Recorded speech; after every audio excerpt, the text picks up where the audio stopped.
হুজুর, মসজিদের কাজ চলছে নাকি? জি ভাই, মসজিদের কাজ চলতেছে। অনেকদিন ধরে অল্প অল্প করে টাকা জমা ছিলাম, তাই আজকে থেকে কাজ শুরু হচ্ছে। হুজুর, আপনি যদি অনুমতি দিতেন তাহলে আমি মসজিদের উন্নয়নের কাজে কিছু টাকা দান করতাম। আল্লাহর ঘরে দান করবেন, আমি অনুমতি দিই আর কি।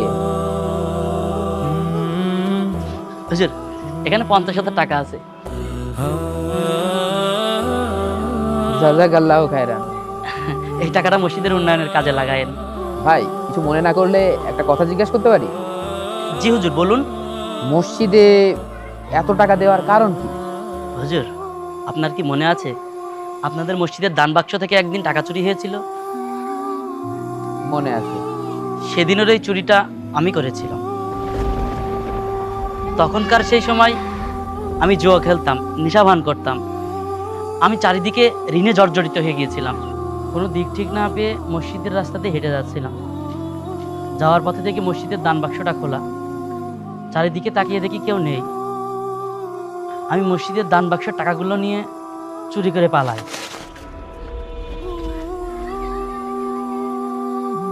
সেই দিনই আমি প্রতিজ্ঞা করি, আমি যদি এই বিপদ থেকে উদ্ধার হতে পারি তাহলে আল্লাহর ঘর মসজিদে 50,000 টাকা দান করব।